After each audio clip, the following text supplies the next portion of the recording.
exactly is inclusive growth? And how will trade with Africa drive inclusive growth? These questions are worthy of reflection in the context of growing inequality across the world, as trade liberalization has intensified over the past 3 decades. We don't really have enough time to comprehensively address these questions, but I want to offer a few perspectives to contextualize my main comments about trade between Sierra Leone and Jamaica. Inclusive growth has become a central goal due to the growing economic disparity and its effects on social and economic well-being and living standards in a world of record levels of income inequality. We can define inclusive growth as economic growth that raises the standard of living for a population, especially for those that have been marginalized for decades. This is a central promise, of course, of the SDGs, to leave no one behind. And it's a priority area in the Africa Union Agenda 2063 to achieve sustainable and inclusive economic growth. Of course, we know this is not a simple task. Sub-Saharan African countries have persistently low living standards as measured by GDP per capita. Sierra Leone, for example, is one of the lowest GDP per capita countries in the world, with about $500 US, in a world where the average GDP per capita is about $12,000 US. And the country with the highest GDP per capita, Luxembourg, is about $128,000 US. So the critical trade question for us is, how do these sub-Saharan African countries like Sierra Leone, how will they trade and drive inclusive growth so as to improve living standards for the population and to address their specific development challenges? Bearing in mind that Africa represents a small share of global trade and production, as we heard earlier, less than 3%. It's estimated that if Africa is able to increase this share of global trade by only 1%, Africa could generate about 70 billion of additional income annually, or about 3 times the world development, the total development assistance that Africa gets from the entire world. Now, given Africa's high dependence on overseas development assistance, growth in global trade is very significant. The World Bank projects that Africa will be home to 90% of world's extreme poor by 2030. And this projection is expected to worsen given the economic fallout and the global pandemic and, of course, the Russia-Ukraine war. So trade matters with Africa. But I suggest it's not just trade. We must be talking about transformational trade that will improve living standards, not just for Africans at home, but also Africans in the diaspora. We want trade that transforms lives. So it is through this lens of transformative trade that I engage this conversation about trade between Sierra Leone and Jamaica. Now, for far too long, most African countries, including Sierra Leone, have relied on rents from extractive industries and raw materials that dominate their trade. According to the World Trade Organization, mining and quarrying accounts for 90% of Sierra Leone's annual export revenues. You know, I recently traveled to Mabonto, one of the communities in the Tonkalili district in the north of Sierra Leone. This district is home to the Tonkalili mine, which is the second largest iron ore mine in Africa. Traveling there was an ordeal. The roads were worse than the ones we have in Jamaica, and we have bad roads, thanks to climate change and among other things.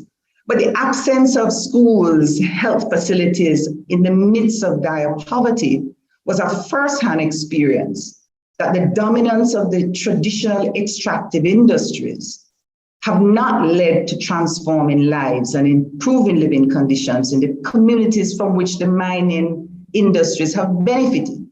We've known this for a long time. It is therefore imperative that Sierra Leone, like other African countries that rely on the extractive mining industries, diversify its economy. And although economic diversification is one of the priority areas in the Africa Union's Agenda 2063, most African economies, including Sierra Leone, have not diversified their exports. Exports diversification is therefore key to transforming countries like Sierra Leone and to transforming Sierra Leonean trade. It is also important for transforming Jamaican trade, given our inherited structure of trade. This entails not only expanding the export basket, but also increasing the number of trading countries. For Sierra Leone, trading partner diversification should include not only expanding trade within Africa, but also countries like Jamaica in the Caribbean. Sierra Leone has long signed the Africa Continental Free Trade Area Agreement in 2018, together with its sister initiative, the Boosting Intra-Africa Trade.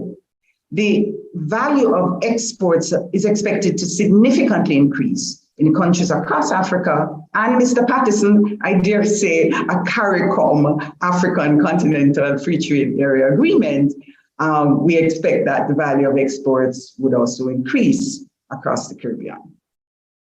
So although partner diversification is important, analysts have argued, however, that product diversification of exports is the key to inclusive growth.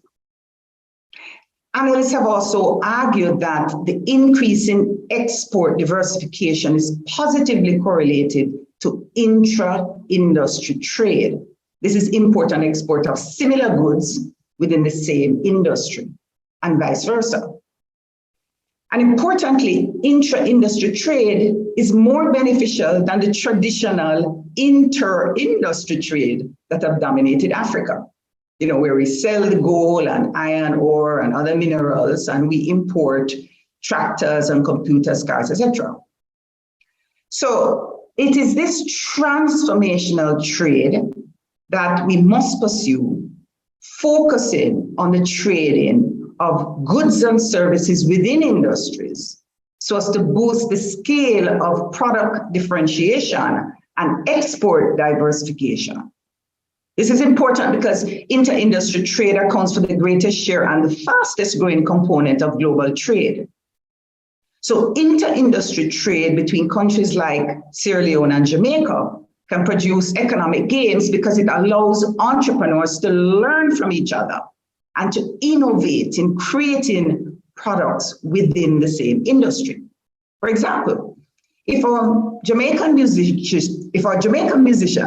want to trade reggae and dancehall music, and Sierra Leoneans want to trade bubu and merengue music, this inter-industry trade within the music industry can create even sweeter music that can create, a new genre of music that can take the world by storm, and we can do the same for fashion and art and creative cultural goods and services. However, trading innovative goods and services is necessary. It will diversify our trade and enhance our global competitiveness. But it is not sufficient to increase the GDP per capita and improve living standards on a sustainable basis. It can increase the capacity to penetrate global markets and enhance profitability. And this is key to trading competitively.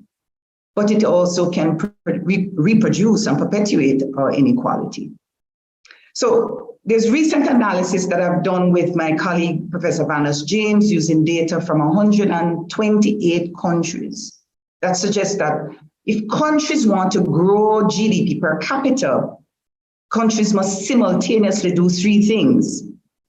It must grow its capacity to innovate. Now, this will will require adopting and adapting state-of-the-art technology and strengthening innovative systems and institutions that foster creative thinking and build self-confidence among the drivers of innovation, especially among the youth. And this is important as we continue to grapple with the colonial legacies such as self-doubt. Secondly, countries must also grow its capacity to produce and to export capital goods and services. These are the goods and services that are inputs into the production of other goods and services, including intellectual capital. The goal is to increase the share of exportable capital in GDP, especially in areas like ICT, education, healthcare, health tourism, creative cultural sports, those kinds of industries. And capital intensive and innovation driven intra-industry trade must become the drivers of inclusive growth. Thirdly, and importantly, this must be supported by the upgrading of our institutions that are required to grow the capacity to compete, to grow innovation, and to drive exports of capital goods and services. This includes our governance arrangements, the legal and business supporting institutions that can improve the rule of law, regulations, the business environment. And here, educational institutions are paramount, not only in supporting these institutional upgrades that are absolutely necessary, but importantly, to grow the country's productive capacity. Recently, the African Development Bank has highlighted the importance of education in driving inclusive growth in their 2020 Africa economic outlook. And they noted that, quote, fostering more inclusive growth would also require building Africa's human capital and creating more jobs in high productivity sectors. And to do so, the countries must seek to integrate education and skill development strategies in their development economic plans while upgrading and expanding education and training programs. In the recent address to the General Assembly in September of this year, His Excellency President Julius Maada Bio, President of the Republic of Sierra Leone, highlighted the critical role of human capital development as a driver of inclusive growth and sustainable development. He pointed to Sierra Leone's increase in domestic financing for education, improvements in education policy and governance, as well as the inclusion of more girls, pregnant girls, rural girls, and the disabled in schools. Sierra Leone, I think, is moving in the right direction. It is this investment to drive capital-intensive, including human capital-intensive trade and innovation-driven trade within industries, the inter-industry trade, that is key to the trade that can transform lives. This is the transformational trade that I think will drive the discussion between both the Sierra Leone and Jamaica. And so I want to wrap up by just talking about a few opportunities for trade between Sierra Leone and Jamaica. First of all, Sierra Leone now has its first honorary consul in Jamaica, yours truly. So I will be working closely with Sierra Leonean ambassador to the US, Ambassador Siddiqui Wai, and his colleague and our colleagues, all of us here in the Institute, the PJ Patterson Institute, to foster a stronger relationship between Sierra Leone and Jamaica that can enhance transformative trade. The approach is to build on the common historical and cultural bonds between our two countries that can drive this kind of trade, especially trade in creative and cultural industries and professional services. Professional services are especially important in economies like Sierra Leone that doesn't have a large manufacturing base. And so in collaboration with the PJ Patterson Institute at UWI-Mona, I've already begun engaging universities in Sierra Leone, the Fora Bay College at the University of Sierra Leone and the University of Makeni. And for those who are interested in medical and health-related services, there is a medical mission currently organized to go to Sierra Leone in January of next year. And I've already started to introduce them to some of the Jamaican medical professionals. And I've introduced them to the mission team, Dr. Michael Rogers, who's already raring to go. Also, Ambassador Y and his team is currently organizing a trade and investment conference in Sierra Leone towards the end of next year. As we work towards the conference next year, we want to strengthen our ties. And so our activities will foster stronger relationship between the two countries on regular online forums. And we call these the Sierra Leone Jamaica Link-Up. And our core objectives there are to raise awareness about our culture, history, and so on, facilitate open discussion, create opportunities for networking and collaboration, and importantly, for building trusting relationships to facilitate trade.